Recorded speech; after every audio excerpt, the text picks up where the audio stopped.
Sir मेरे पास, मैं सारे नहीं मोदी पढ़ना जाति चाहती के हूँ, लोग चोर होते हैं, ऐसा मैं कहीं नहीं कुछ पढ़ना नहीं। चाहती हूँ आलोक जी, क्योंकि एक न्यायालय की ओर से इस पूरे मामले में एक बड़े नेता को सजा सुनाई जा चुकी है। मेरे हाथ में पूरा स्टेटमेंट है सर, और आप जो बातें कह रहे हैं आलोक जी, उससे ये बिल्कुल मेल नहीं खाता है राहुल गांधी ने जो किया है। और चूंकि इसी वजह से उनको 2 साल की सजा सुनाई गई है। ठीक है, अभी चूंकि सजा हो गई है तो मैं बचने की कोशिश कर रही हूँ, चूंकि न्यायालय का मामला है। लेकिन आप बार बार लेकिन बार बार बीजेपी ओबीसी के अपमान से जोड़ रही है।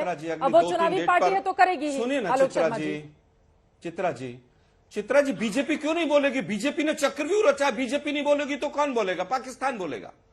बीजेपी ने चक्रव्यूह में रचाकर पूरा गेम प्लान किया है, तो बीजेपी नहीं बोलेगी तो कौन बोलेगा? क्या चक्रव्यूह रच रहे हैं? बीजेपी ने ही तो किया है सारा ये। वो एमएलए कौन सा? डर के राहुल गांधी से वो एमएलए जो है वो कांग्रेस का तो है नहीं जो कोर्ट गया है। हाँ।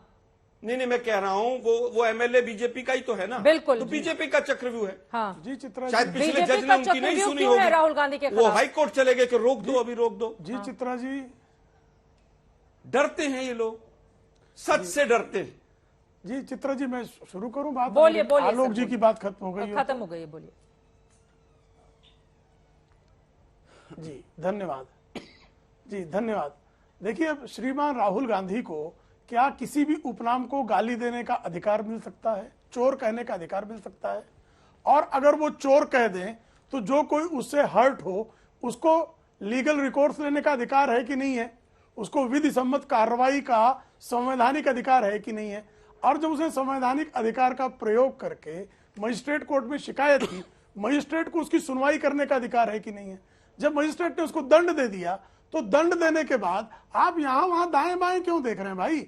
आप उस दंड के मामले में बेल लेने गए, यही अंततः आपने कहा कि हम लीगल प्रोसेस कर रहे हैं। तो लीगल प्रोसेस में 3 मुख्यमंत्री क्यों गए? इसका मतलब ड्रामा आप कर रहे हैं। कांग्रेस ड्रामा करती है कि नेशनल हेराल्ड में पूछताछ हो तो ड्रामा, आपसे ईडी बुलाए तो ड्रामा, सीबीआई बुलाए तो ड्रामा, कोर्ट दंड दे तो ड्रामा। इन सारे ड्रामों को भली भांति जो है देश की जनता जानती है। आप पीवी नरसिंह राव कन्विक्ट हो जाएंगे, चुप रहेंगे। रशीद मसूद कन्विक्ट हो जाएंगे, चुप रहेंगे। अजय लल्लू कन्विक्ट हो जाएंगे, चुप रहेंगे। पी चिदम्बरम जेल जाएंगे, चुप रहेंगे।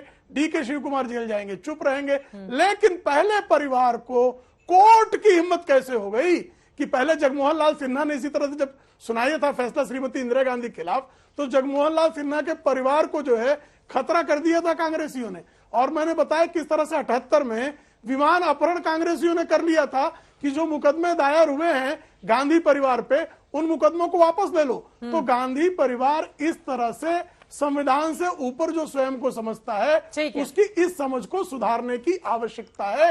वो इस समझ को नहीं सुधारेंगे तो बारंबार श्रीमान राहुल गांधी ऐसे ही अपराध करेंगे और ऐसे ही अपराधों में विधि सम्मत दंड को प्राप्त करेंगे। एक बात और, जो श्रीमान रशीद किदवई बार बार कह रहे हैं कि भारतीय जनता पार्टी भी यही करती है भाई साहब। श्रीमान नरेंद्र मोदी को बहुत सारा जो है प्रयास किया गया फिक्स करने का, एसआईटी जांच थी, अकेले गए थे वो। श्रीमान अमित शाह को इशरत जहां के मामले में फंसाया गया, कोई आंदोलन नहीं हुआ था। राम जन्मभूमि मामले में लालकृष्ण आडवाणी जी अदालत गए थे, पार्टी ने कोई आह्वान नहीं किया था मुख्यमंत्रियों सारे पहुंच जाओ, नेताओं सारे पहुंच जाओ। अरुण जेटली जी के मामले में लोकल लोग गए थे, गुजरात के लोग। तो पिछली बार भी जो है राहुल गांधी जब दंडित किए गए तो गुजरात के कांग्रेस के नेता उनके साथ गए ही थे। लेकिन इस बार आपने दबाव इसलिए बनाया, मुख्यमंत्रियों को इसलिए निमंत्रण दिया ताकि अदालत पर दबाव बनाया जा सके। भारतीय जनता पार्टी से आप तुलना करते रशीद किदवई जी, तो कृपा करके तथ्यों को सही सम्यक रखने की आवश्यकता है। वरना लोगों को लगता है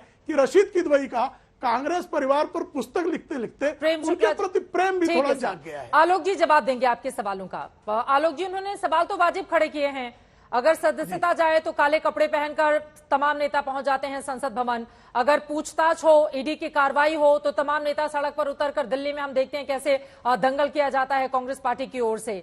और अब सूरत में 3-3 मुख्यमंत्री अपने राज्य का सब कुछ काम धाम छोड़कर, तो प्रथम परिवार को बचाने की ही तो पूरी लड़ाई है ना आलोक शर्मा जी, जो आरोप लगा रहे हैं प्रेम शुक्ला जी। देखिए, मुझे लगता है मुख्यमंत्री से ही ले लेते हैं। एमएलए खरीदे गए महाराष्ट्र के अंदर, महीनों से ज्यादा वहां पर ना मुख्यमंत्री रहे ना कोई और रहा, और 50 खोखे और सब कुछ ओके के नारे लगते रहे। तब किसी टीवी चैनल ने एक शो नहीं किया कि महाराष्ट्र में सरकार क्यों नहीं। खैर, आपका विशेषाधिकार है, आप कर सकते हैं। एक दिन जाना मुख्यमंत्री का, सब कुछ काम धाम छूट गया लगता है आप लोगों को। खैर वापस आते हैं।